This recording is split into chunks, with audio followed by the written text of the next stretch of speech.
Okay, so we're going to get started. I just want to welcome everyone to our annual business forum. It's sponsored by the department I work in, Career Education, and Future Business Leaders of America Club. Okay, so today we have an incredible lineup of panelists ready to share their insights and journeys with us. But before we begin, I'd like to extend a thank you to our supervisor, Mrs. Mullen, for her support and guidance in organizing this event, and to our media coordinator, Ms. Groff-Tisa, for her assistance. I also want to thank Ms. Morales and Mr. Jackson for their help. We also express our gratitude to our superintendent, Mr. Moore, and principal, Mr. Guerrero, for their continued support of our programs. The business department here at West Orange provides you with many opportunities, and our courses open doors to the countless careers and skills needed in today's business world. Today we have Tizetta Roro, Justin Brister, Joseph Palumbo, Marissa Solomon, and Mrs. Mullen, representing Alyssa Mullen-Veith, all of whom have achieved success in their respective fields. They will be sharing their career experiences, life lessons, and invaluable advice on how they navigated their paths to success. As we dive into this insightful discussion, I encourage each of you to actively participate, ask questions, and absorb the wealth of knowledge our panelists have to offer. We will have a Q&A session at the end of each presentation and also at the wrap-up. At this time, I want to introduce my FBLA co-presidents, Dia Obero and Taylor Shimmick. So let's begin our journey of learning and inspiration. Thank you. Please join me in giving a warm welcome to our esteemed panelists. I'd like to introduce Ms. Tizetta Roro, real estate professional, your connection for real estate and beyond.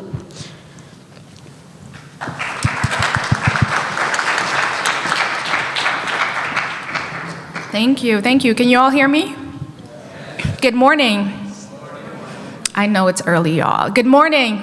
Good morning. Awesome. I'm so happy to be here and with these fabulous panelists with you. I haven't even had a full cup of coffee, so you know I love y'all to be here this early. Before I start talking about my career, I know that y'all had amazing accomplishments recently, and I just want to shout that out. I know that the girls basketball had Essex County champs. Can we give it up for them? They brought it home. I also know that we had a student here who had a perfect SAT score, Sahali Nagasi. I don't know if he's here, but big ups to him as well. So that's an amazing testament to the quality of our education and the support that our teachers and parents give. So my name is Tizetta, is actually how it's pronounced. I was born and raised in Ethiopia. If you can say it, I'd love to hear it. If not, Tez works. So my story is not a straight shot. It is a pivot, and I hope that you find inspiration and courage in it. So I was actually born and raised in Ethiopia. I came here around the age of 14 in high school, so I did not have the pleasure of attending West Orange High School, although my much younger sister did. So I came here in high school. I actually graduated from Orange High. Next door, and I moved here in college. When I was in college to West Orange, I attended Montclair State University. I don't know if anyone is planning to go there, but it's a great local university. And I majored in biology because my intention was pre-med, right, to go to medical school, finish my bio degree, and took the MCATs and everything. And then decided that, you know what, I should mention that I have a single mom. My dad passed when I was 12, and so that was also part of my consideration of, I had a much younger sister, 10, 11 years my junior, and I had to think about, was it realistic for me to be away from home and not be able to help my mom financially, otherwise, and medical school is quite a commitment in terms of time and money and energy, and I decided to take a year or two off to kind of figure things out.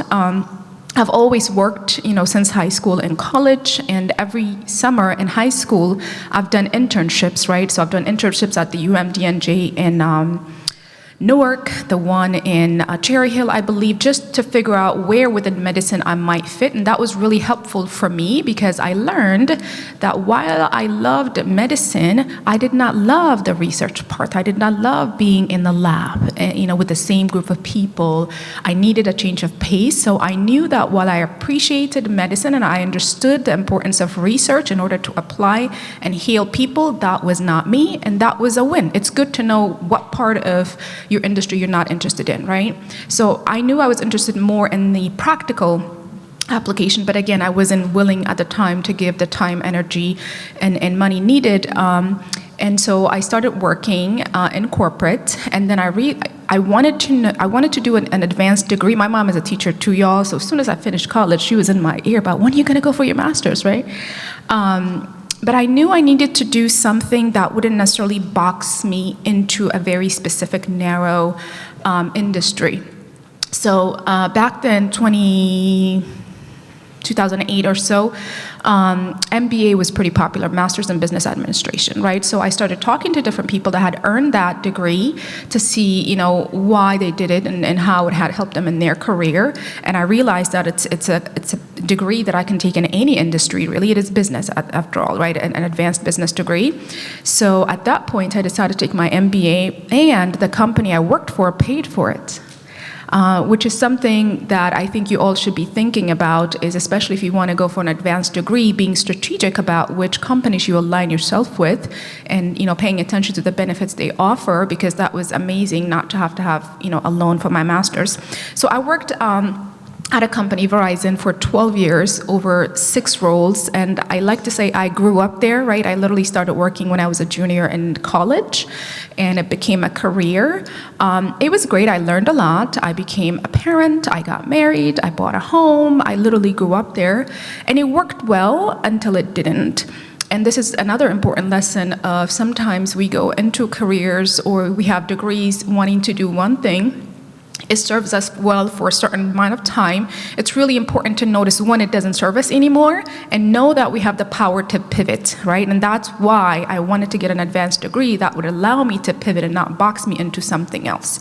And for me, it was a combination of being a parent. I became a parent, and hopefully things will get better when you all become a parent, but we are not very kind to working parents, and we have unrealistic expectations of us at the workplace. So it became clear to me that I couldn't be the dope professional that I know I can be and the dope mom that I know I can be within the certain structure that we have.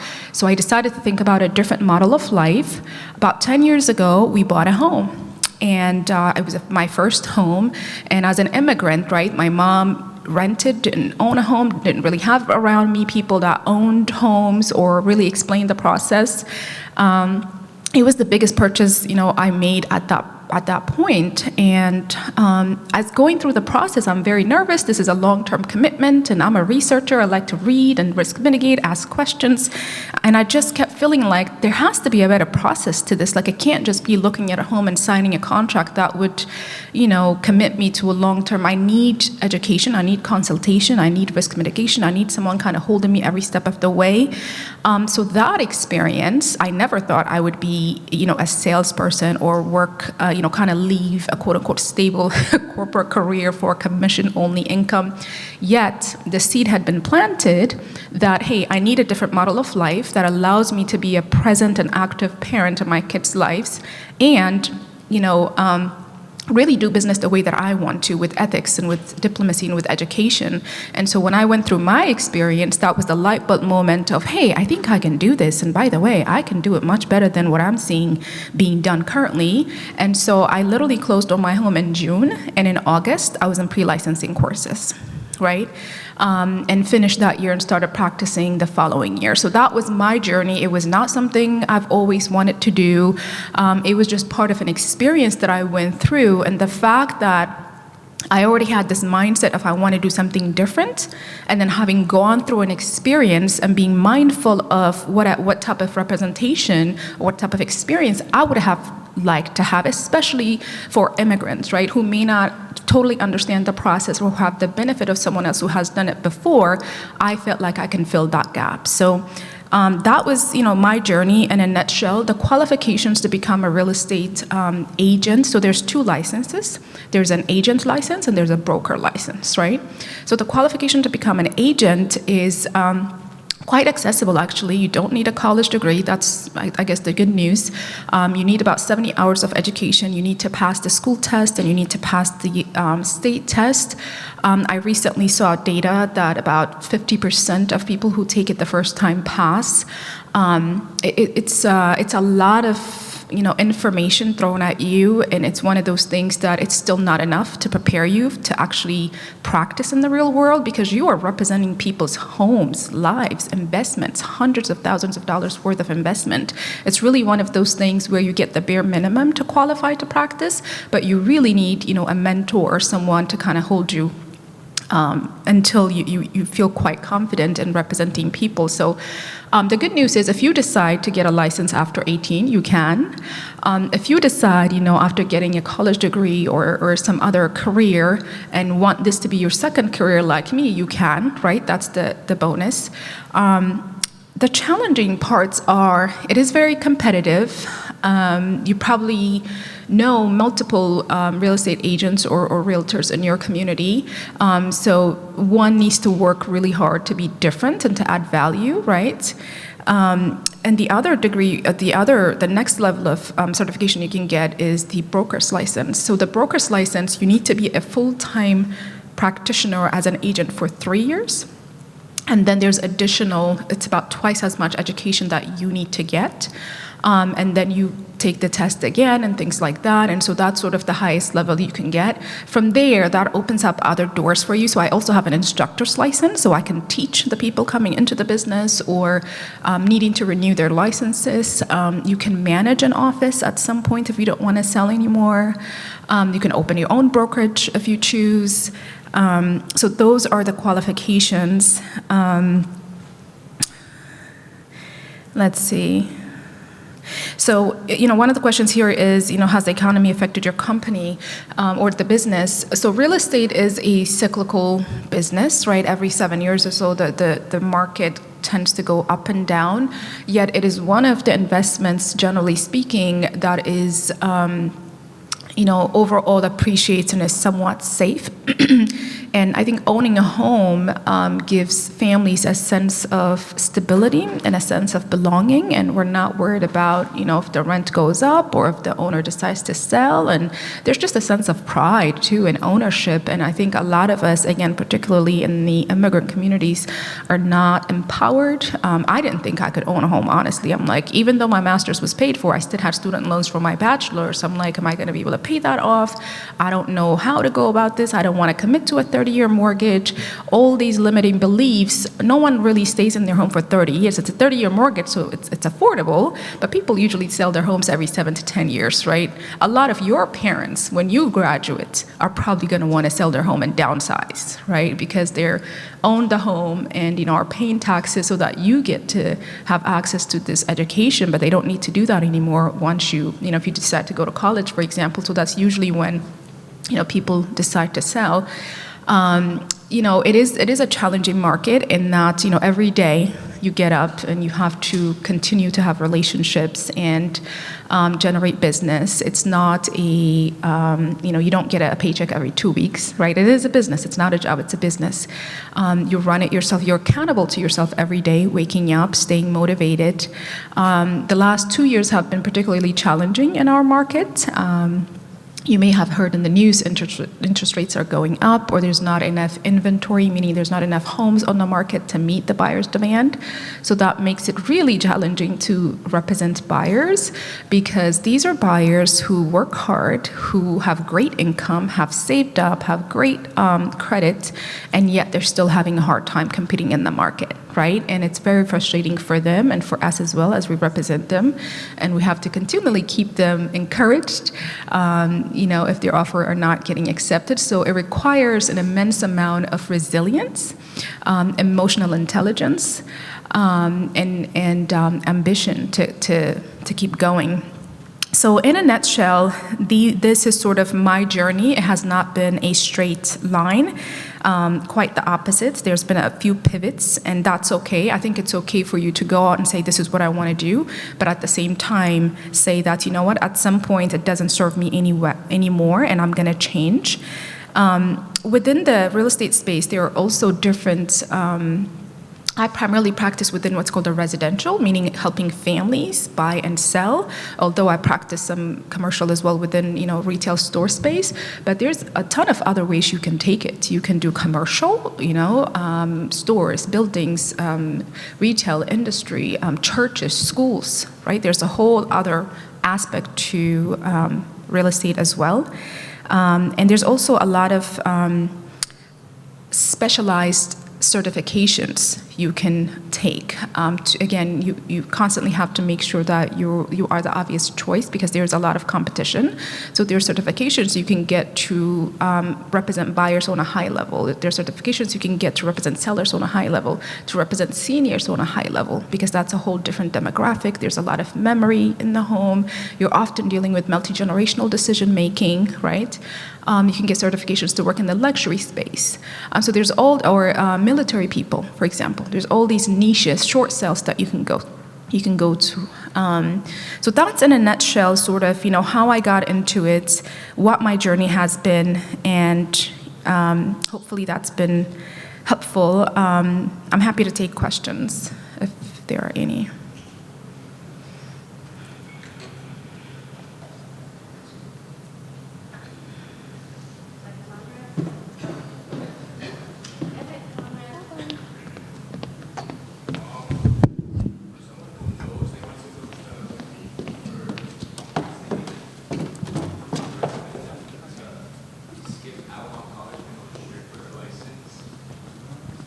It's a great question. So the question was, for someone who knows that they want to do real estate or they want to go into the real estate business, would you recommend them to skip out on college and go straight into real estate? So here's what I can tell you.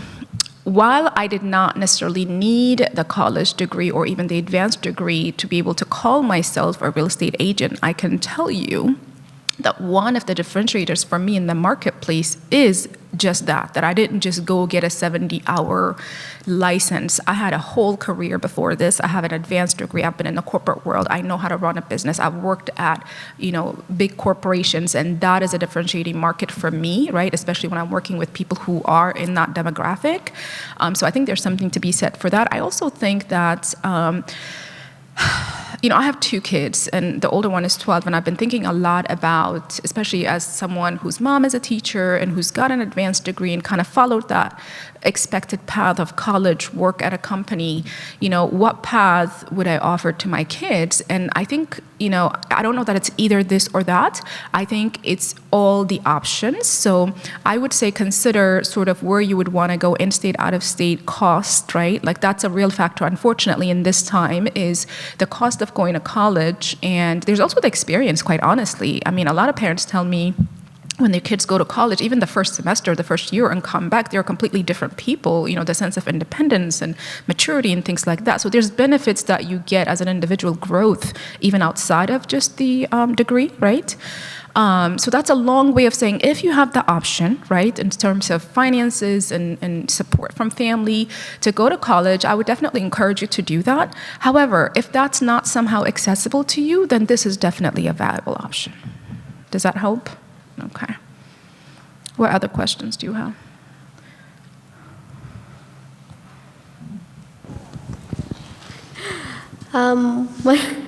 What do you think makes you stand out compared to other real estate agents?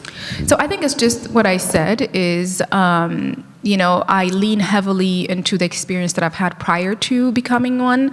I also let them know the journey. So I call it a business philosophy. So when I do client consultations, and I only accept clients, after doing consultations because all money ain't good money, right?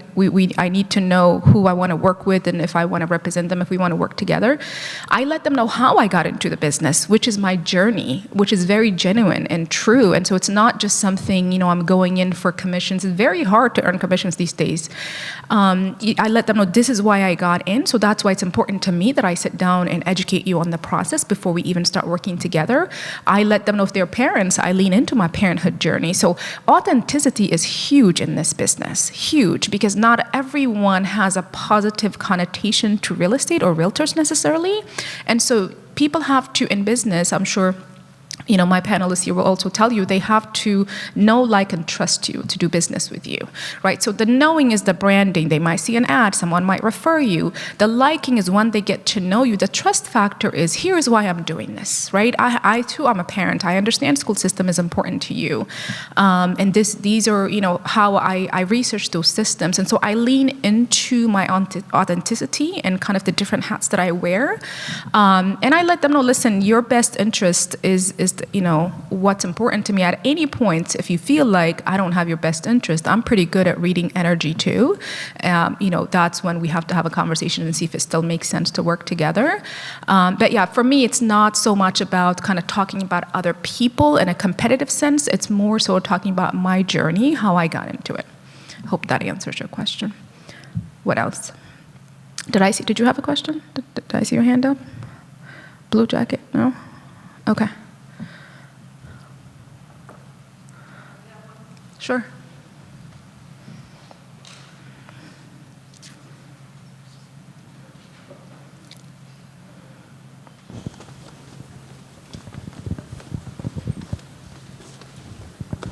Thank you. So just yesterday, I was talking with my mom. She said that if you have a job and you're not very passionate about it, over time you're gonna lose interest in it and regret it. Yeah.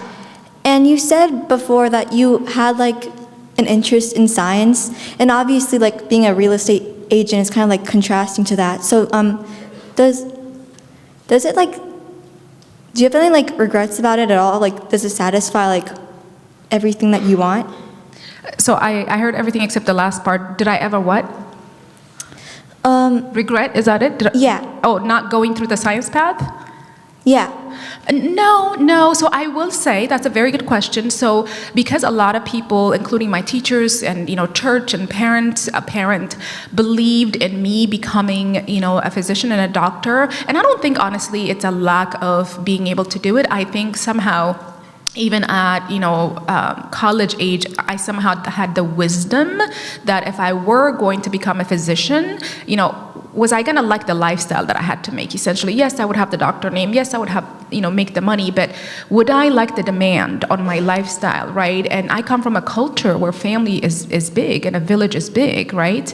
The heavy student loans and things like that. So that's why I will say.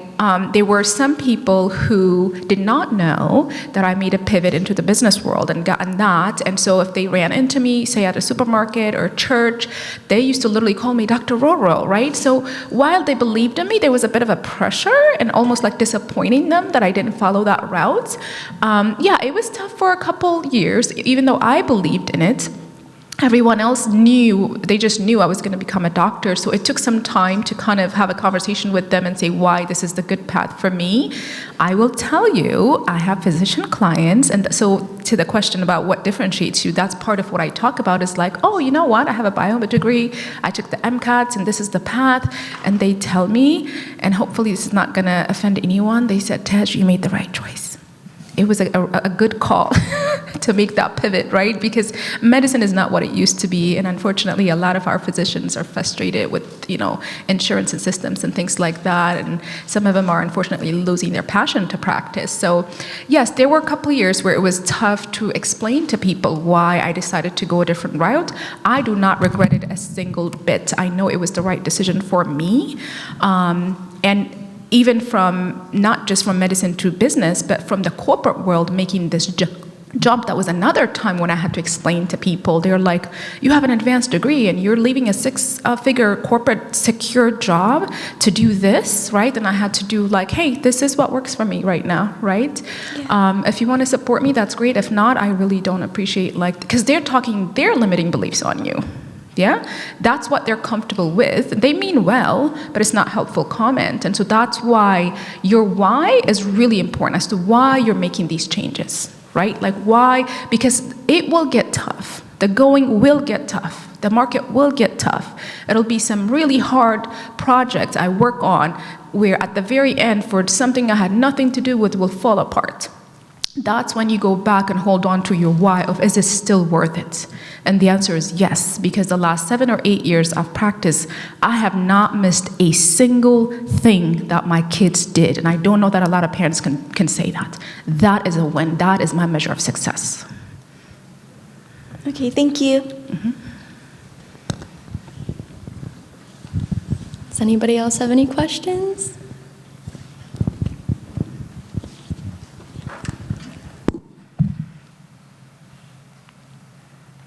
If people have questions, and I unfortunately have to leave to another meeting, my information is up here, my professional LinkedIn, Insta, Facebook, also my calendar to book. So if someone doesn't feel comfortable asking a question here, feel free to connect with me. I'm happy to do informational interviews or, whatever other questions you have. So if no one else has questions, I enjoyed it. Thank you so much. I hope you got something out of it.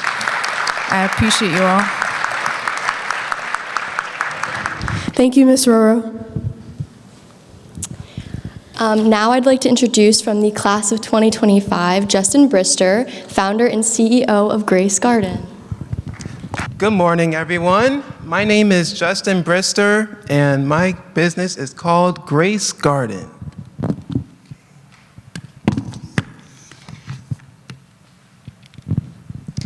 So I'm gonna ask y'all one question. Do y'all think lettuce have seeds? Just think about it for a minute. And yes or no?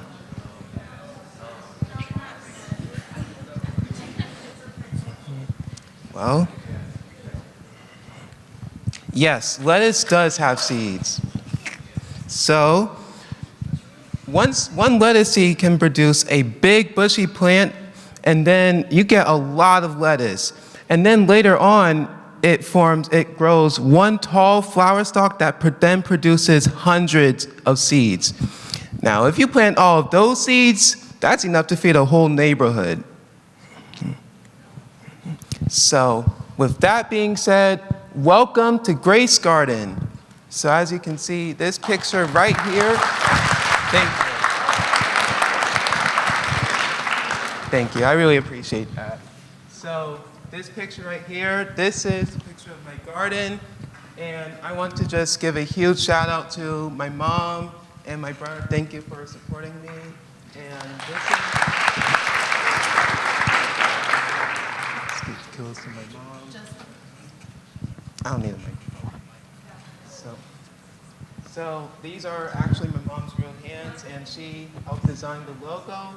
And this is the sun, and these are the vines and the plants coming out of it.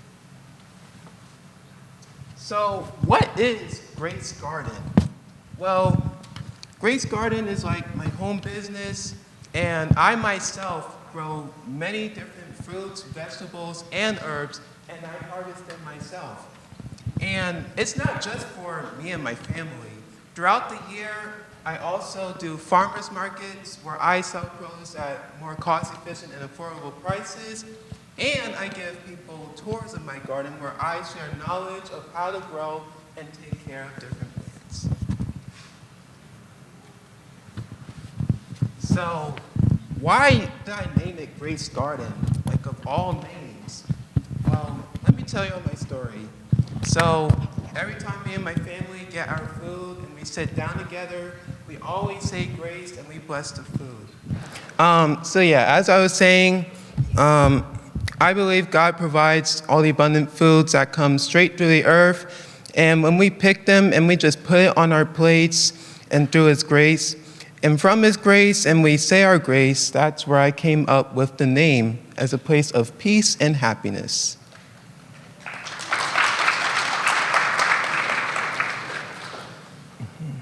So why did I choose to become a gardener?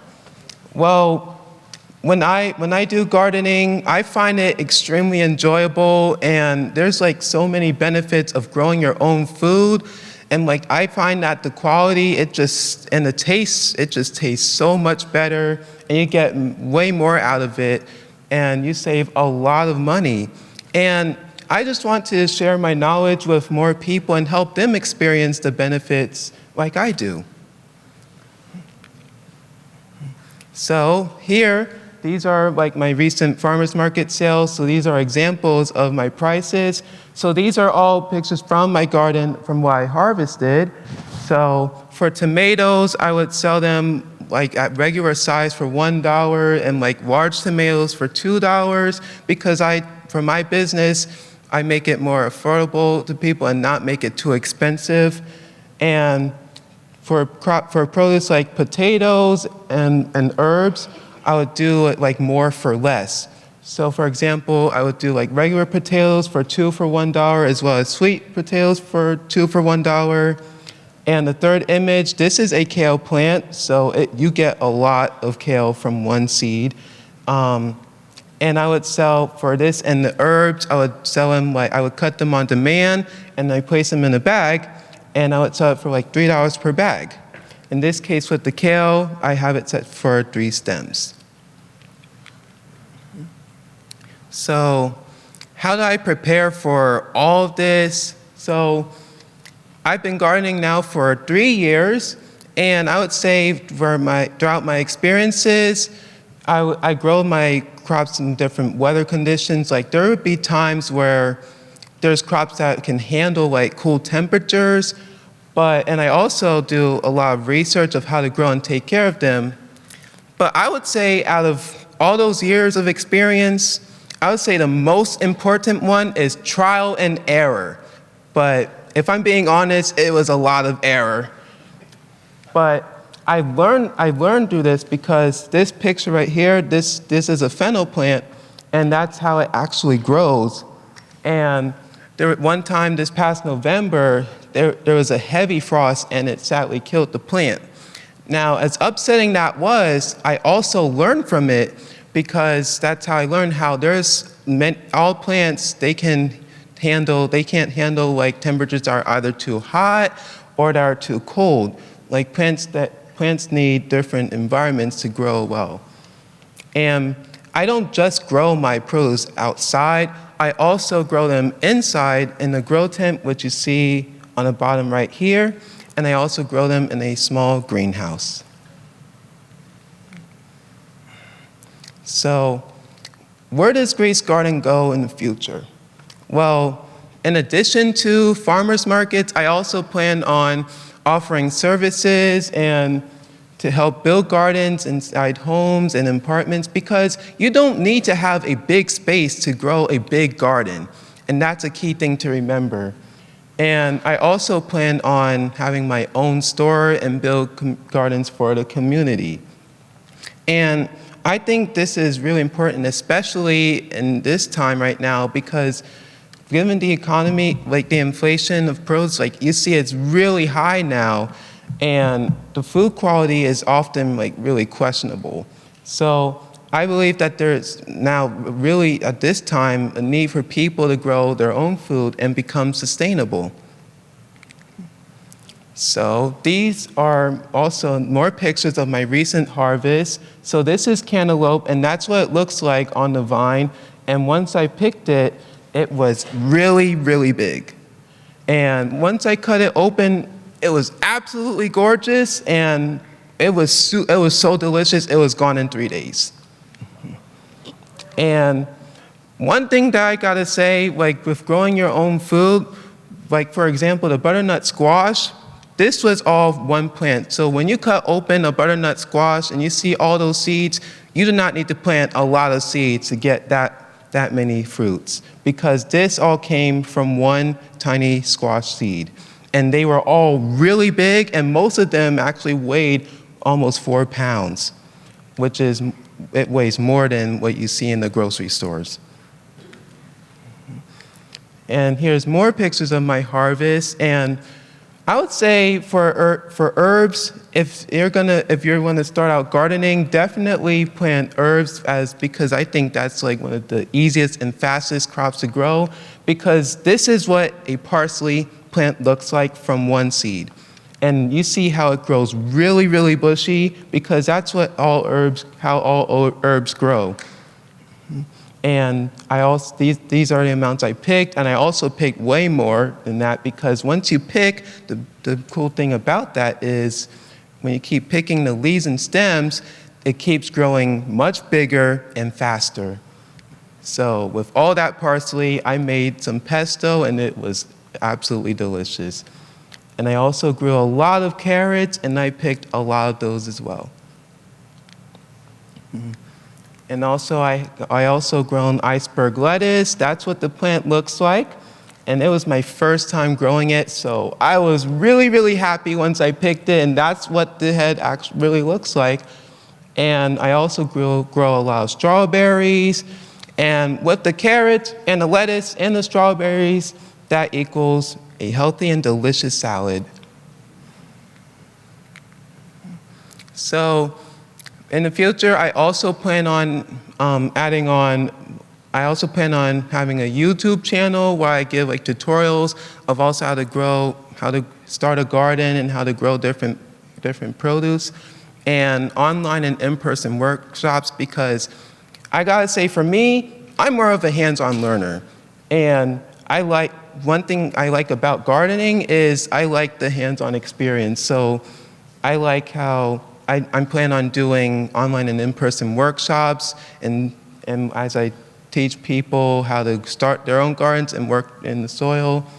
And I also plan on having a website and ordering services online. Y'all still with me here? Yeah.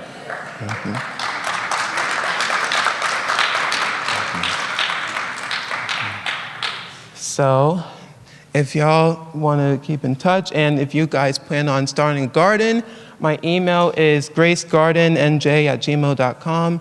And also follow my Instagram. My handle is @jtechbrister. And I also post videos of my garden and how I take care of certain plants too. And let's start a garden. And thank you and happy gardening.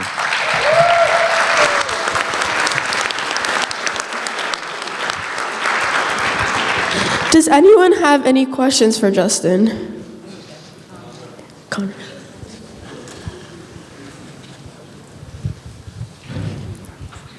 What is your favorite plant to grow? All right. Can you hear me? Yes. All right. That's a good question. I would say out of everything, thank you. I would say out of everything, my favorite to grow, I would say is tomatoes and melons, because most of the crops that I grow, it grows a lot of produce. And that's the thing that I feel like when you start a garden, you're gonna see, because you can get a lot out of one plant. And you actually end up getting way more than you need.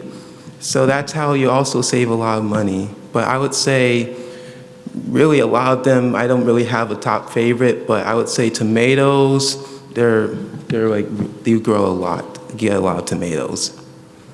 Thank you, Justin. Does anyone else have any questions?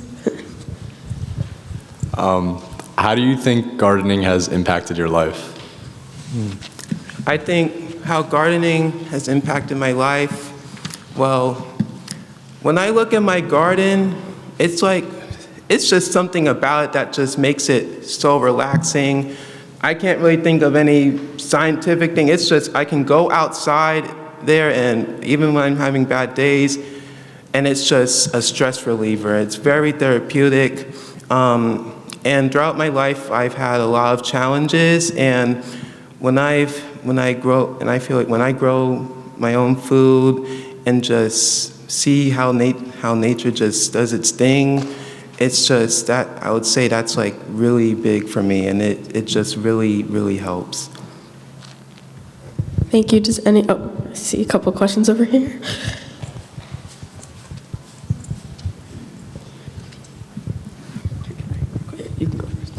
Do you ever have issues with deer eating your plants?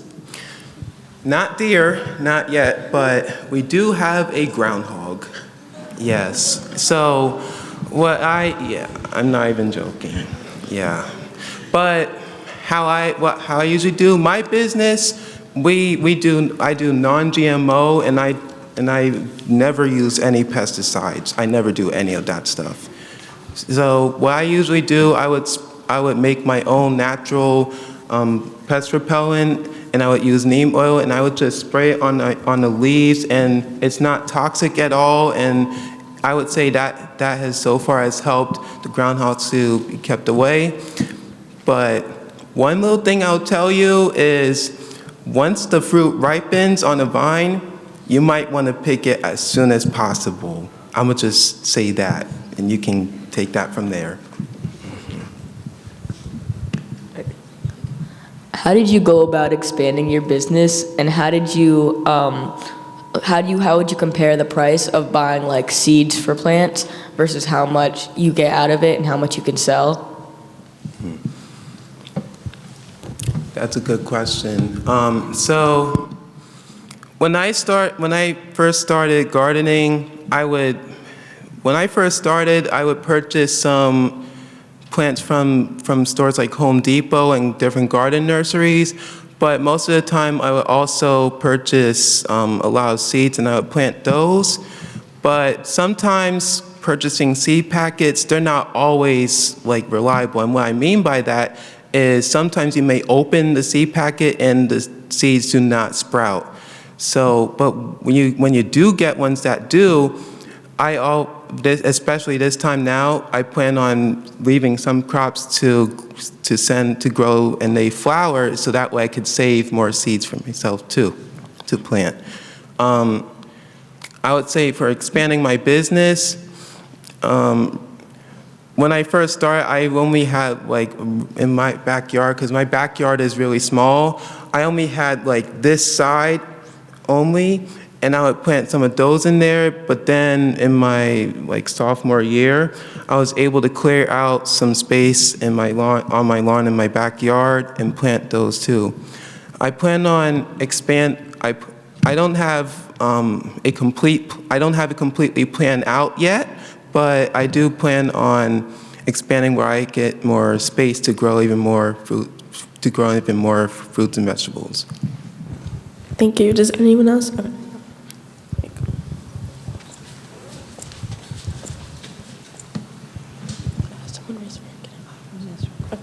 Just have a real quick question. Where can we find you at the farmer's market, and when will that be, this summer? Yes, so I plan on having another farmer's market this coming spring, close to summer. Where I have my farmer's markets, it's at my house because that's where I give tours of my garden.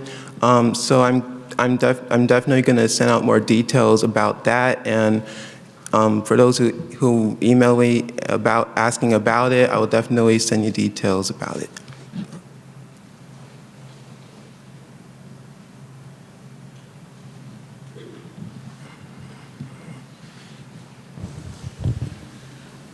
So, if you keep your home business from spring to fall, then what do you do in the winter? In the winter, I'll wait till the bell. All right. So in the winter, that's where my grow tent inside really comes in. So in my grow tent, I have there's this LED grow light.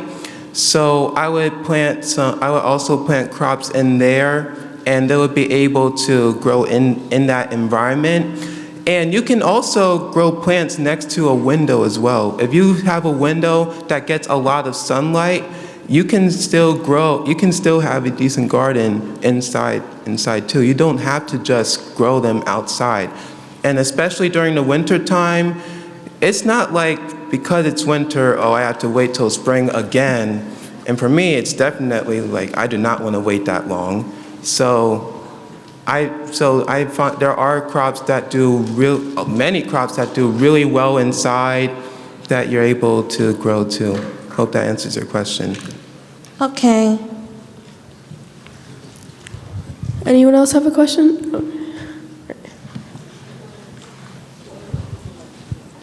Wait, what? There's one over there. There's a couple. Yeah. Oh, that's a lot of cool. questions.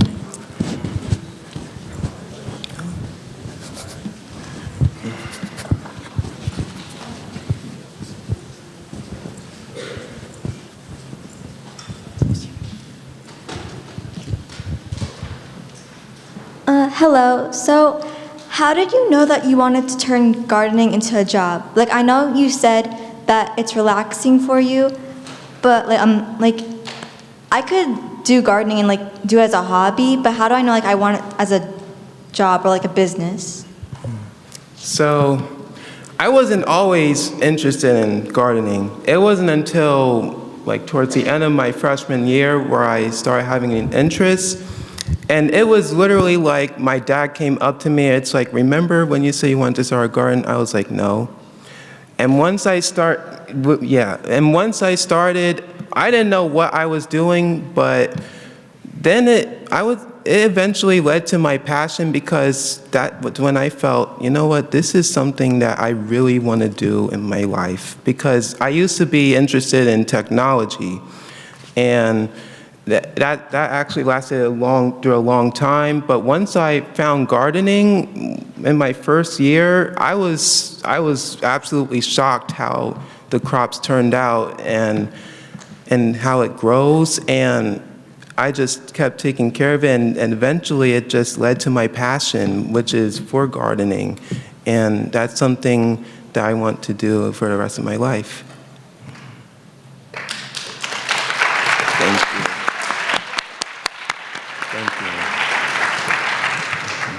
Thank you. If anyone else has any other questions, we'll have a Q&A at the end, but I think we'll go on to the next speaker for now. Thank you.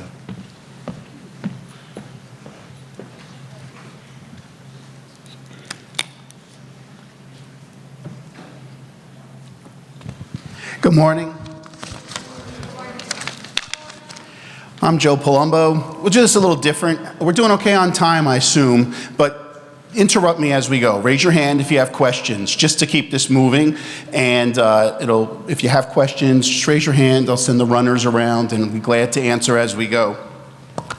So again, my name's Joe Palumbo. I'm an accountant. I'm a certified public accountant. We live in West Orange since 2008. My son, Frank Palumbo, graduated West Orange High School in 2023. Some of you might know him. He's at Rutgers Business School. And Joey Palumbo is a junior here in the accounting class as well.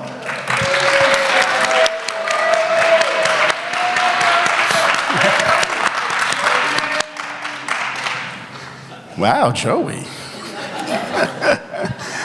So, like I said, let's keep this informal. Raise your hand if you have questions. I'm glad to talk. What I'm here to do is explain to you a little bit about the accounting profession, but also business more broadly, and kind of demystify it a little bit and think about all the careers and all the opportunities that exist in accounting and in the business world overall. So, I was sitting in this seat, well, I'm a lot older than all of you, 35 years ago at West Essex. And I was a senior or junior, and there was a partner from Ernst & Young that came in, and I'm a partner at Ernst & Young. I'll talk to you about that. And he talked to us about accounting. And there was no Google. There was nothing back then. We got a pamphlet that I walked out of there with saying, what was this all about?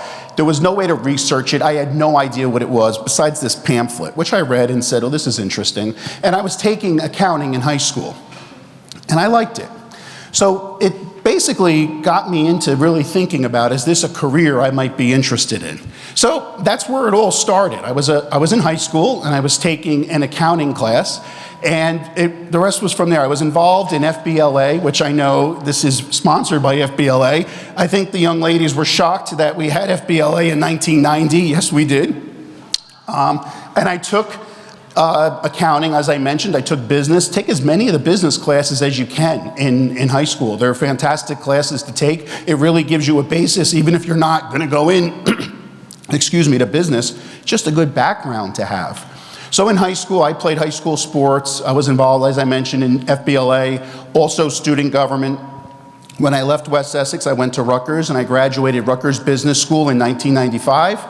I then went directly to work for Ernst & Young, where I've been for 30 years. Ernst & Young is one of the big 4 accounting firms. When I was your age, it was 6. There's some consolidation. There's now 4. You could Google it. They're all great firms. I work for EY, Ernst & Young, probably the 2nd or 3rd biggest out of the big 4. Talk about a little bit about what they do. But I mentioned before, I want to demystify. People talk about, well, you have to be great in math to be an accountant. That is not true. If you can use a calculator, you'll be fine. There's accounting sitting in a room, in a dark room with a hat on, adding numbers. That's not the job. You need to be communicating, you need to be presenting, you need to know how to advise businesses. That's what the profession is, and there's so many opportunities. You're gonna hear me say a couple times today, there are not enough accounting students, not enough young men and women that want to be accountants. There are more jobs than people. And you don't have to be an economics person to know that when the supply of jobs is better than is exceeding the demand, that's a pretty good place to be.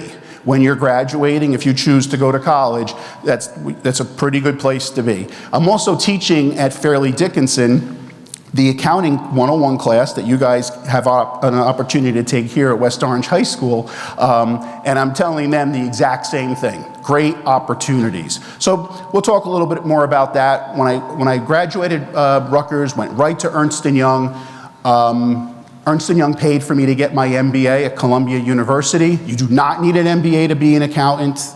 That is not a requirement. But I had the opportunity. They paid for it. Of course, I took advantage of that.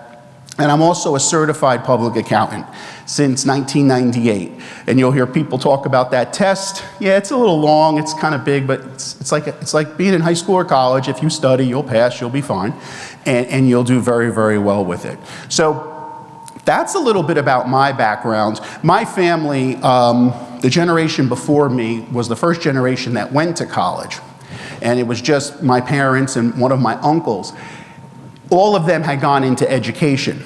So I was the first person in my family that went to college and didn't become a New Jersey educator in public schools. And everyone was like, what, you're not gonna be a teacher? And not that this wasn't my passion. I enjoyed accounting, I enjoyed business, I wanted to do something different. So again, kind of demystifying it, my neighbor next door when I was growing up was an accountant, and he seemed pretty happy, and I knew a couple people that I had met through just some accountants through working at some of my jobs I had done, and I said, oh, let me try this out. So some jobs I had as I was growing up actually helped prepare me. I was a short order chef at a school near Rutgers University where I cooked breakfast and lunch. I was an assistant swimming pool manager. I was a substitute teacher, a limousine driver. Back then, yeah, you could drive a limo at 19. You can't do that today. I'm not sure what they were thinking back then. But there were just so many different opportunities and jobs, and you'd say, well, what does that have to do with accounting? It has a tremendous amount to do with accounting. Customer service, dealing with people, cooking for people, or just handling people at the pool that were upset with the bathroom wasn't clean or something wasn't wrong. Just something was wrong. Learning how to interact with people and to communicate, and really just how business works. And those jobs were fantastic. So all the jobs that you have as you're growing up help to prepare you to be an accountant. So let's talk a little bit about, and again, please, if there's questions, just raise your hand. I'm glad to answer them. What does a day look like? Someone, yes?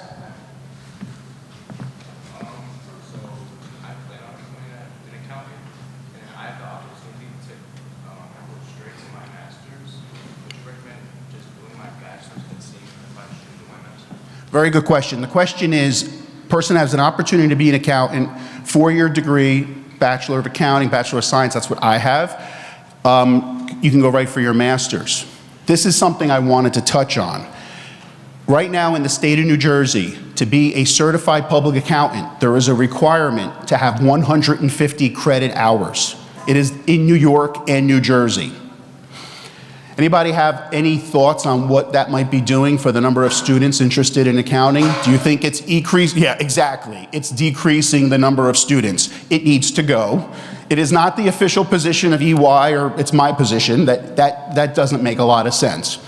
I was at a meeting with a bunch of professors at Rutgers University there's an honors accounting fraternity, Beta Alpha Psi, that I was asked to talk to. And I met with a bunch of professors, and I would have thought they would have been in support of 150 credit hours. They're not either. So the question was, do you go right for your master's? That's a personal decision. You necessarily, right now, you do need that if you're on a CPA track. I think all of you, it will be back to 120 credits by the time you all, if you decide to be accountants and go to business school, and you'll take your master's when you're ready to take it. But if the rule stays at 150, then yes, you do need 150 credits if you want to be a certified public accountant. And you can be an accountant without being a certified public accountant. You don't have to be a CPA. So, the shortage of students, it's not helping that it needs, and I've been honest with people. Some students can't afford an extra year of school. I'm not sure when I was a sophomore in college, if I knew I had to take an extra year, I don't know how that would have worked out. So it is being addressed, and New Jersey is pushing, and it most likely will be addressed by the time you guys get there. Good. Any other questions? Or I'm going to talk a little bit about what we do. So if you think about accountants, everyone thinks about taxes. And I get all kinds of tax questions. I am not a tax accountant. I can do your taxes, but I am not a tax accountant. Most of what I do is what's called consulting. So if you think about any of the big accounting firms, there's an assurance practice, there's a tax practice, and a consulting practice. Let's talk about each one. Assurance. Anybody here invest money in the stock market? You buy stocks, yep. Well, if you're buying stocks with thinking about not just what you see on the news, but if you're looking at the financial statements, which those of you in business classes know what those are, that's what you should be basing your stock buying decisions on. Well, how do you know that those financial statements are correct? The person who created them works for the company. Well, that's some of what the public accountants like me do. We go in and we say, tell us how much money you made, tell us what your balance sheet looks like, and we audit it. That's the assurance practice. We do a lot of work, they pay us, and we sign an opinion that says the income statement's right, the balance sheet is right, and all that information is correct. That's assurance. Great business. I did it for 12 years in the beginning of my career. Tax business, I'm not going to explain. That's providing tax advice. I'm not a tax accountant. And then consulting, which I do. After 12 years of being in the external audit practice, that assurance practice I just explained, I moved into consulting. I like consulting. I always tell people, we fix things. We go into companies that need help. Something's broken, something's not working, they're in trouble with the government, with the regulators. We help to figure out not only how to fix it, but how to make sure it doesn't happen again.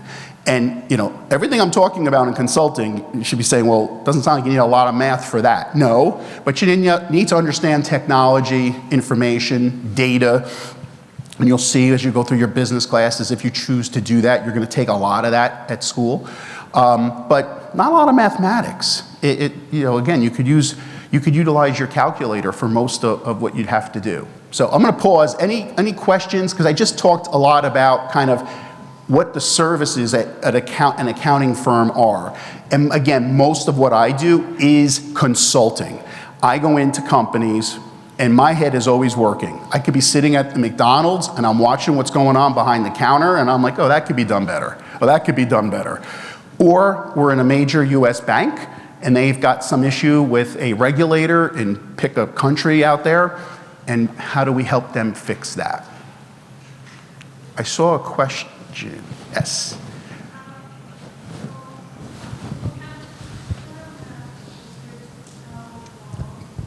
I'm sorry, I didn't get it. The question's around math skills. There's no calculus in accounting. There's no trigonometry in accounting.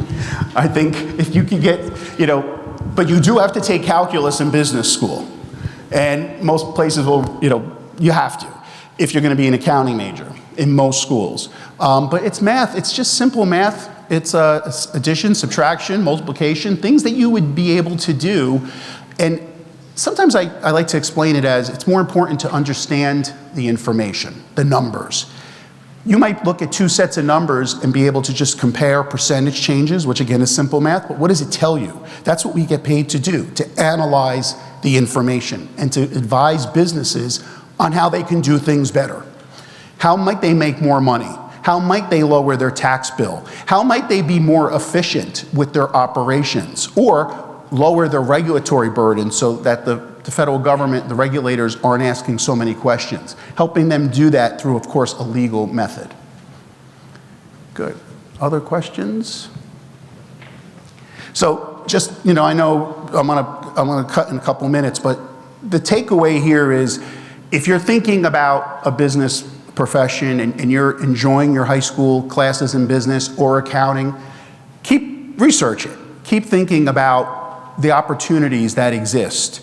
There are opportunities, and although I've been at EY for 30 years, I started as an external auditor in the insurance practice. I moved into consulting. Now I'm starting to teach at colleges, and I'm going to be doing that hopefully for the next 15 or 20 years as a college professor. I really enjoy that.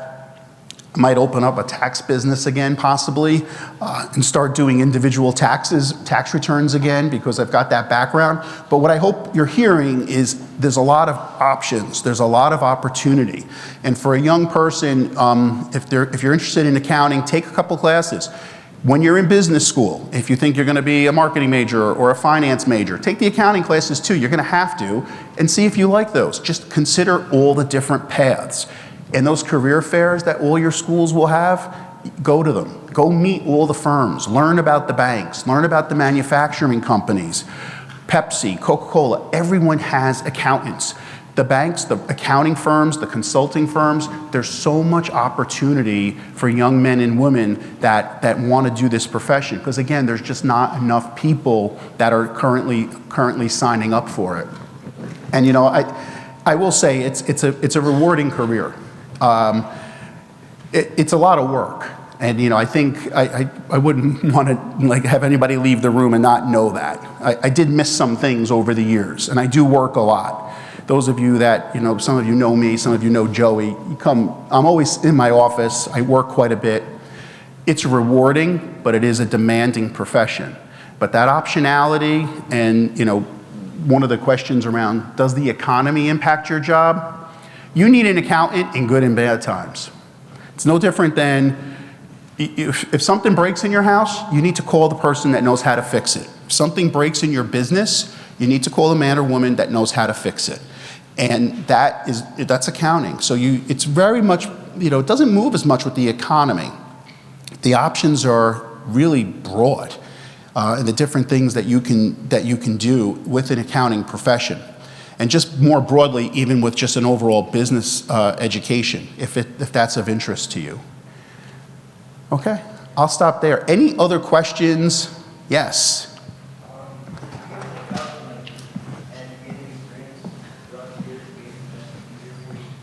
Investing? Yeah, absolutely. The question was, does being an accountant help you with investing? Yes, because if you take an accounting class, even a basic accounting class, even accounting the first class, which I know is offered here, you're going to learn how to read financial statements. And you get calls sometimes to donate money, and the first thing I ask the person on the phone is, can you send me your financial statements? Usually they have no idea what I'm asking. But I'm not donating to a place where every dollar I donate, maybe 5 cents goes to someone that actually needs it. And you could tell that from the financial statements. I want to donate to where my money isn't being wasted on somebody's salary and administrative expenses, that it actually goes to benefit people. Same thing with investing. You could look at financials. When you read the Wall Street Journal or another paper and it says this company's making money or it's got a bright future, that'll make a lot more sense to you. So I think that, and also for yourself, just when you get out of school and you start working, you're going to have investments. You're going to have a 401k. You're going to be investing. It'd be nice to understand some of that business. I call it accounting as the business language, and it's good to learn. Whether or not you decide to be a business person, an accounting major, it's good to know. It's a good question. Yes? How similar would you say accounting is to like a finance degree or like an economics degree? Finance, economics, and accounting, how similar? When I was in college, the finance majors were the cool kids. The accounting majors were not the cool, so I wasn't shocking, one of the cool kids. It's changed. It's now, the accounting majors are a little, it's kind of maybe equal. Finance is, you can transfer into finance after you've done accounting for a number of years. So if you're a good accountant, like right now, if I wanted to go into become a CFO or to be in finance, I could do it. You can't do it the other way around. Finance, you're not going to have all the requirements to be an accountant, to be a CPA. They're very, very similar. Finance is more into what we call financial statement analysis. How are companies funded? Do they use stocks? Do they use bonds? What do they do? That's a finance major. Very, very interesting. And if that's what your passion is, go for it. Everything I said about all the opportunities and jobs, same story for finance, absolutely.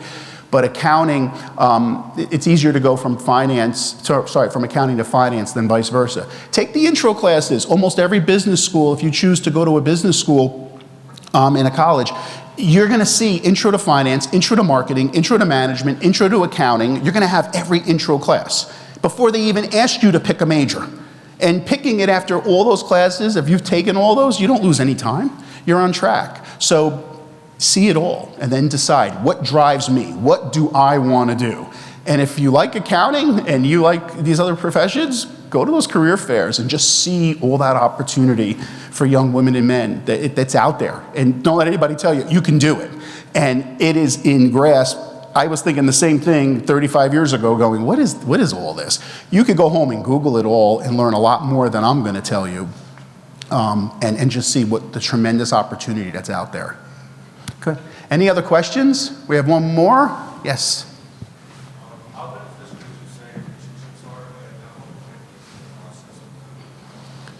Internships beneficial, that's what you asked? Yep, good question too.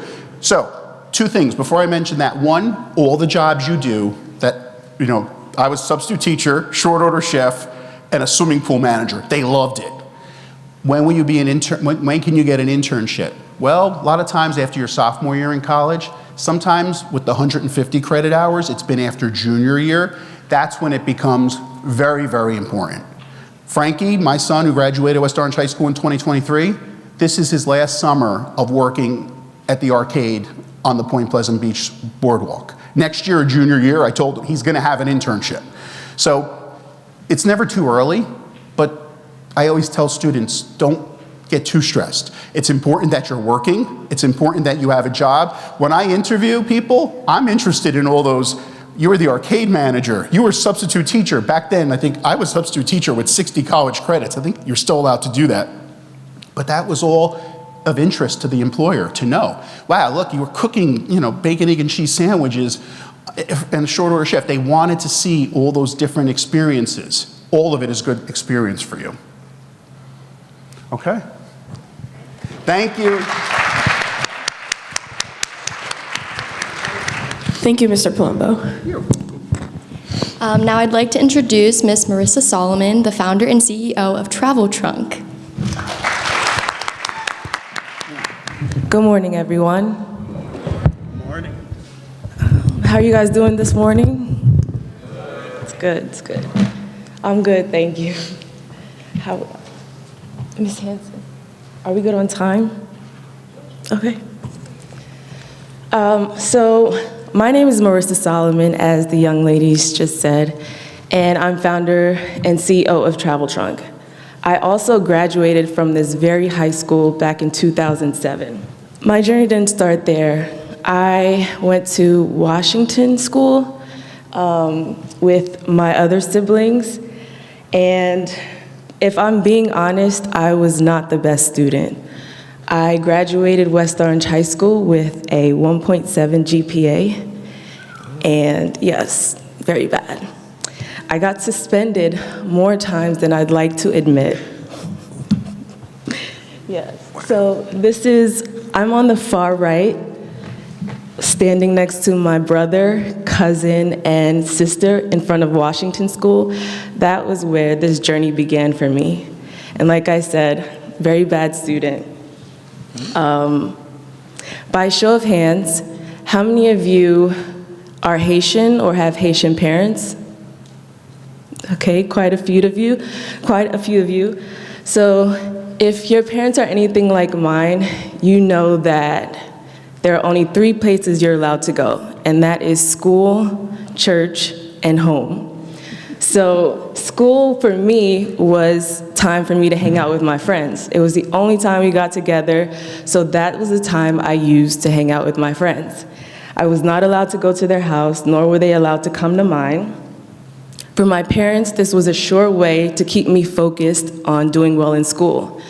And while their intentions were good, it actually didn't work for me.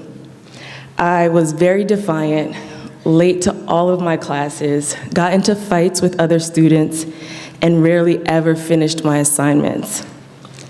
But this is a testament to how good of a school this is, because no matter how troubled I was as a student, teachers like Mr. Alcindor and deans like Mr. Moore never gave up on me.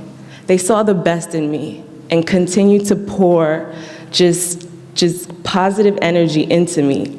It felt like I was in Mr. Moore's office every single day. And yes, he would suspend me, but he would give me a speech to let me know, you're better than that. And it took me a while to see it, but I finally did, and I appreciate them for that. Ever since my brain could form thoughts, I knew I was going to do something great in this world. I just didn't know what or when it would happen. But there was always this voice that would tell me, you're going to be somebody. It was so powerful that I had no choice but to believe it. Even though I believed it, there were obstacles that I faced almost every day that made me think otherwise. Let's see if this works. Like this picture right here. The top half of the picture is what you envision, any dream that you have for your future or your life. And when you see that dream, you think it's going to be a straight path. But in the bottom half is what really happens. It's reality. You're going to face a lot of obstacles. You're not going to know what challenges in life are going to come your way, but I promise you, you will face obstacles. Your only job is to remember your dream, is to remember and to hold on to it. Because when you get through these obstacles, you will eventually see what you dreamed of before getting there. So, for instance, for me, when I was a senior, I had dreams of going to St. John's University. I went to my guidance counselor and I told him that's where I wanted to apply. He paused and looked at me and said, you'd be lucky, well, he didn't say this, but his eyes said, you'd be lucky if you graduated with your performance and everything. But I convinced him, I said, I really want to go. So he helped me apply. And as he said, I didn't get in. But I didn't give up either. I called the admissions office at St. John's University and asked them, what can I do to get accepted into your school? They gave me clear instructions to follow, which I did, and within about a year, I applied again and got accepted. And I am proud to say that I am a St. John's graduate, and this is a picture of me and my dad at my graduation.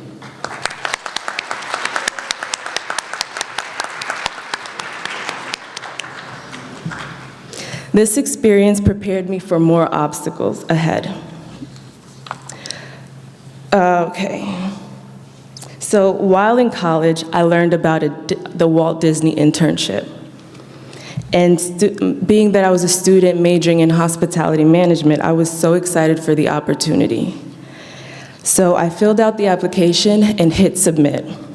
After about a month or so, I received an email from them saying that I didn't get in, or I didn't get accepted to the program. But because of the lesson I learned with St. John's, I called the recruitment center again and asked them, why didn't I get in? They said it was just as simple as too many applicants at the time, and they encouraged me to apply again for next semester. And I did. I followed the instructions again, and I applied. And as he said, I did get accepted into the program the following semester. This is me on one of my first days in the internship.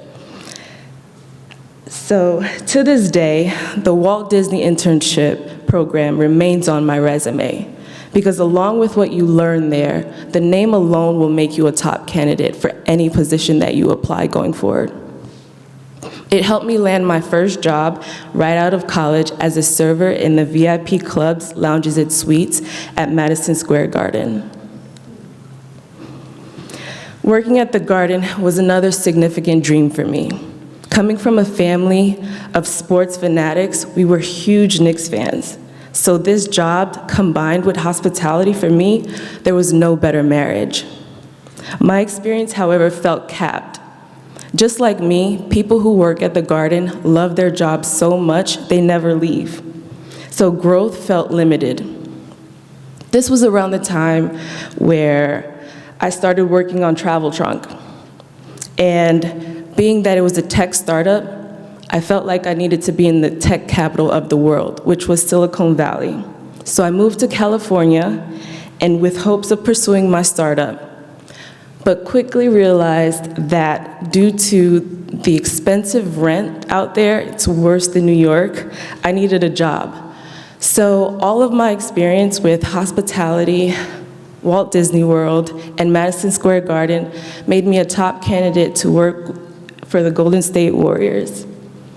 So after Stephen Curry and the Golden State Warriors won their championship, I became one of the premium seat supervisors there.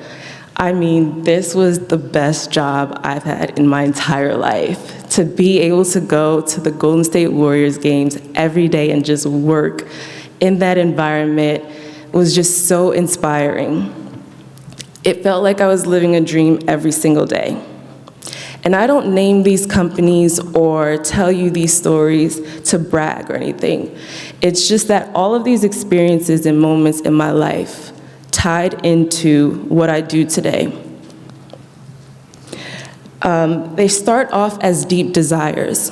When you really, really long to do something in life, don't ignore that feeling. It may seem like it's an impossible dream, but it's placed in your heart for a reason. So listen to it and try your best to achieve them. When I think about the voice that still tells me that I'm going to be someone today, it's the same voice that told me that I would go to St. John's University, the same voice that told me that I would work for the world's most famous arena, be a part of the Golden State Warriors dynasty era, and be an intern for Walt Disney World. If I hadn't held on to those dreams and believed in myself, I would have missed out on how they all tie into what I do today. Travel Trunk is a direct product of all of these events in my life and more. MSG taught me the value of building the best product in the world. The Golden State Warriors taught me the importance of having the best team for success. And Disney instilled in me the idea of how you treat your customers will determine the success of your business. So that's why we focus on providing our travelers with the highest level of customer service possible.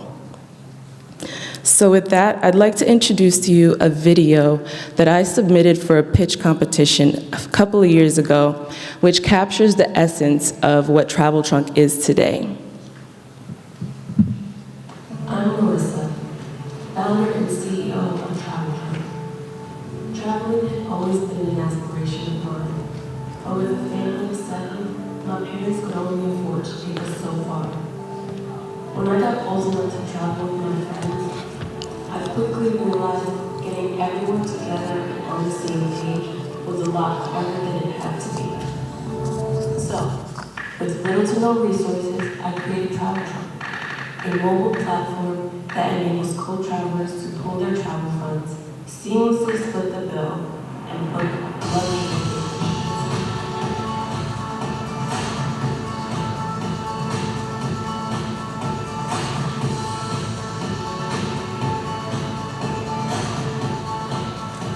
Travel Trunk has helped hundreds of travelers make their dream trips come true. And we know with Black and Christian in our corner, we can help millions more.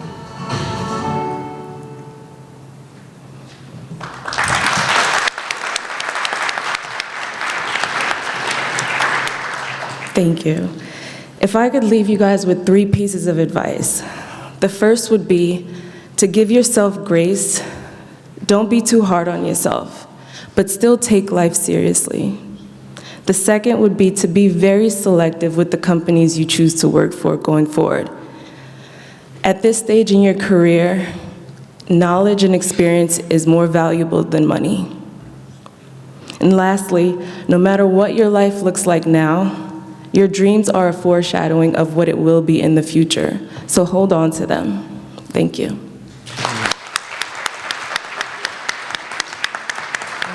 We have one final presenter, so I'd like to introduce Ms. Mullen, who's representing Alyssa Mullen-Veith. How's everybody doing? You having a good time this morning? It's been great, right?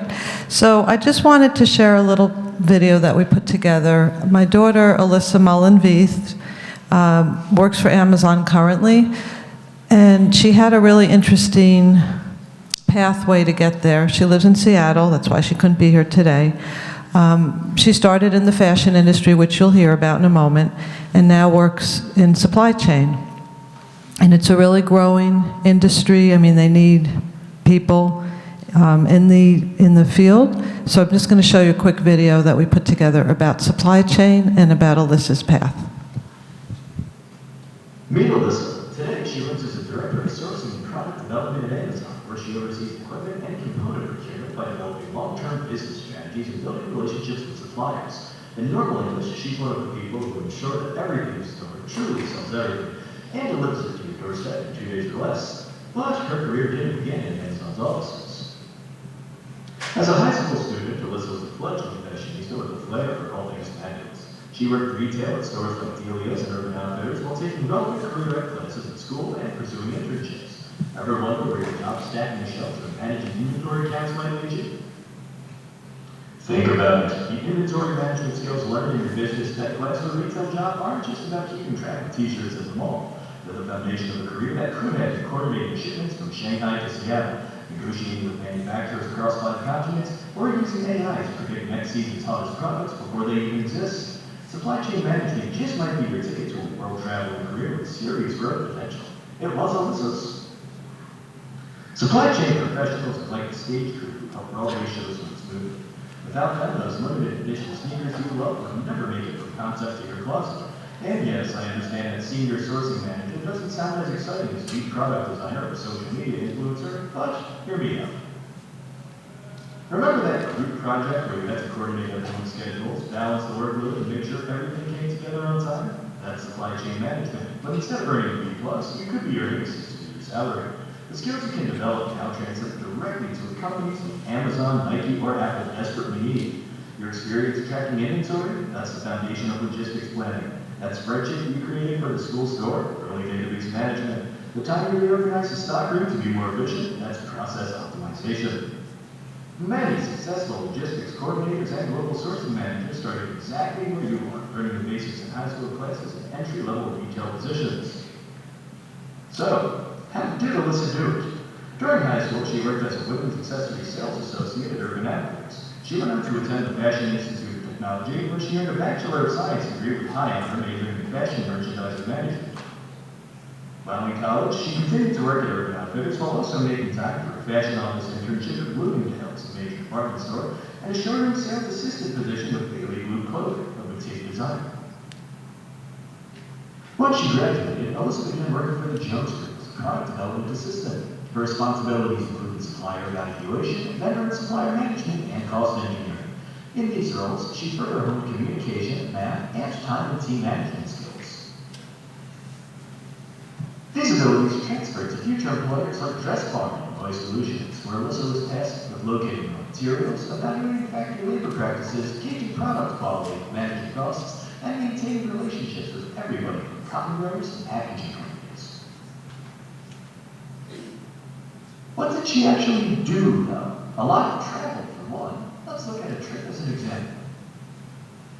Alyssa visited Bangladesh to work on clothing product development and production.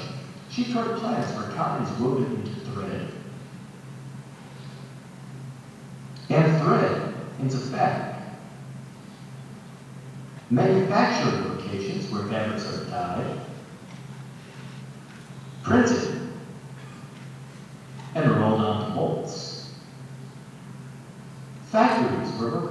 cloth into clothing, and control centers that do their best to keep sizing, shape, color, and overall garden quality consistent. Her time in the fashion industry eventually led Alyssa to begin working with home goods. As a senior product developer, Alyssa continued her trips around the world while working in a variety of different fields, including consumer electronics. One opportunity led to another, and in time, a position as Director of Strategic Sourcing at Seller X, which acquires companies selling their products on Amazon, led to her present role at Earth's largest retailer. Today, Alyssa relies on a variety of skills, including strategic thinking and planning, negotiation and relationship building, product management, data analysis and decision-making, and communication and collaboration to navigate ever-evolving global supply chain across industries, including fashion, skincare, home goods, and electronics. Yet it all began with a couple of high school classes and a part-time retail gig. The next time you're updating inventory or plowing through a group project, remember, you're not just stocking shelves. You're building a resume that might someday take you to the other side of the planet. Supply chain might not be trending on TikTok, but a stuffed bank account might have just as much influence on your future career. All right, thank you to Ms. Veith and her pre-recorded video. Do we have any questions for any of the panelists? Nobody? Oh, Conrad has one.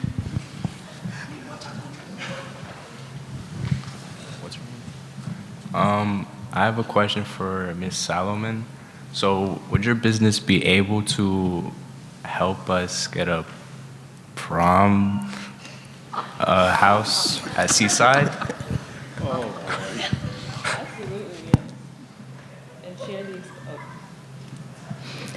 Absolutely, yes. And also be able to help you guys split the bill evenly with no drama. Thank goodness. Thank goodness.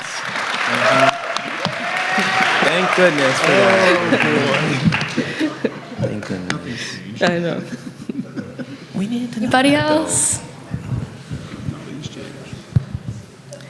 I believe it says your name is Justin, Me? I believe. What? This side.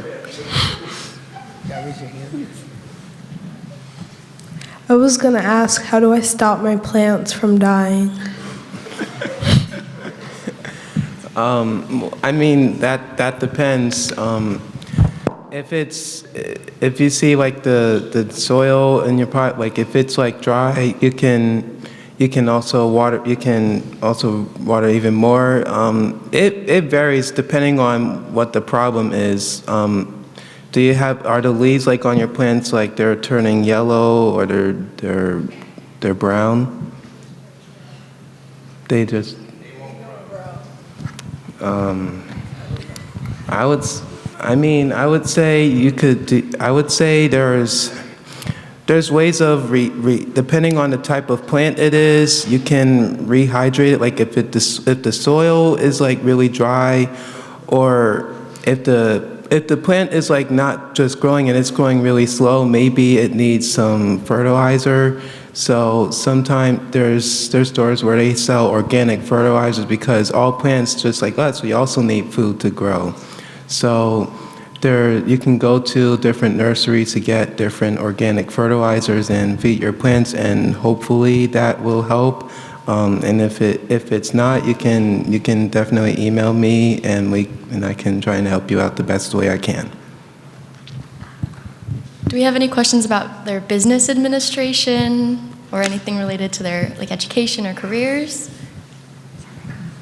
I think her name is Miss Solomon. I wanted to ask, I know Haitian parents are very strict in general, but do you think because they were strict, that's why you kind of did bad in high school, or was that more an inner problem you had?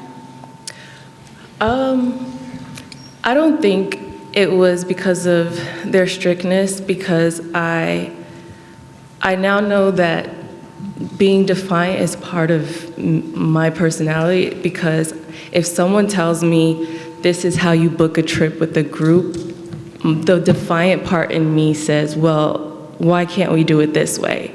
Or I challenge a lot of what I see. So I think that was just me not knowing why I questioned everyone or didn't appreciate when people told me this is how you have to do it, and not expand or not try to teach me, there are other ways. But I don't think it was because of my parents, no. All right, thank you. Yeah. Thank you. Does anyone else have any question at all? I think there's one over there. Oh, do you have a question? The question is for the three of you, I guess. Is any of y'all offering summer job or internships? Yes, I know, we definitely are. Yep. Yeah, AY definitely offers summer internships. Absolutely. For me, since I'm still kind of new to my business, not at the moment, but I do definitely plan on offering internships in the future. Okay, guys, I just want to say thank you. Mr. Jackson's going to talk to you for a minute, but I just want to say you're here because you are taking business classes. Just take a look at what else we offer. I, too, fell in love with accounting in high school, and I majored in it, and now I'm here teaching it. So you just never know where your path's going to go. Here you go. Good morning, good morning. Let's give a round of applause for our panelists. For those of you who haven't had me, Mr. Jackson, concepts of entrepreneurship, supply chain management, and personal finance. Justin is currently in our concepts of entrepreneurship class. Those that are in our class, raise your hand. Concept of entrepreneurship, raise your hand, raise your hand. This presentation he did in our classes, all of the students, come up with an idea and put it together. When I saw it, I thought it was amazing. We had some really other good ones as well. But in terms of a true entrepreneur, he's growing fruits and vegetables and selling them, and you can't get any more, you can say a farmer or different things like that, but you can't get any more entrepreneurial than that. But I really want to tie in all of the classes that we teach, whether you have marketing or management or digital design or supply chain management or personal finance, all of these tying together, or even VE, that's our culminating class, and we'll kind of look at a few things. But even as Justin was presenting and talking, and he's sitting next to an accountant, at some point he's going to need an accountant, right? It's going to grow and get really, really big. At some point, maybe he's going to take a trip with some friends and need to book that trip. But there's something that each of you have that you're passionate about, and our job in our classes when we're talking to you is to get you to kind of find that passion. So those of you, I know we have a lot of athletes in here, you have to think about what you're going to do when the athletic ability runs out, or while it's going on. Some of you may become millionaires and you start investing in these tech startups. You start investing in young entrepreneurs. And so you have to really think about, we know you have your core classes that you take, but when you're in our departments, really think about, what can I do? I think Justin just said he doesn't have any internships available, but some of you are really savvy with marketing or social media and different things, and he may need that. He may need somebody to help run his Instagram page or do the YouTube channel or different things like that, because he's kind of working in the garden. And so as you look on our webpage, there's a ton of classes that we offer. I think West Orange High School is really unique. I always talk about our automotive shops, our wood shops, our different things, but in our department, we offer a plethora of classes that hopefully interest you. Everyone has to take personal finance to graduate, but our marketing, our career opportunity, our business management org. And so if you go to the website, you go to business education, we have a listing of all of our CTE classes. A lot of them, I know Mr. Palumbo talked about, he's at FDU. If you're taking accounting and you go all the way through, you can get college credits, a lot cheaper than enrolling in FDU when you graduate, right? So there's a lot of different things here. I know some of you you're taking the cybersecurity and networking. Here's a state-approved courses here in accounting. And so, especially those of you that are sophomores out going into these last 2 years, start looking at kind of the pathways, and you have time to take supply chain management 1, 2, and 3, or accounting 1, 2, and 3, or a marketing, a management class, entrepreneurship, and then finishing with Dr. Jackson in the VE class. Congratulations to VE. I heard some of you guys are going to nationals. You did really well in VE class. So I'm going to turn it back over to Ms. Mullen, but we really want you to continue to keep your mind open when you're selecting your schedules for next year. Seniors, you're graduating, all the best, but freshmen, sophomores, and juniors, just really look at our department. I think we offer a lot of great opportunities for you and want to see you succeed. Thank you. Thank you, Mr. Jackson. First, I want to thank all of you. You were a tremendous audience today, and I really appreciate that. I want to thank our panel. Really appreciate you coming out, spending time, and sharing. Let me turn this off so get the light out of here. So really informative and really interesting to hear about. And I especially want to thank Ms. Hanson and FBLA.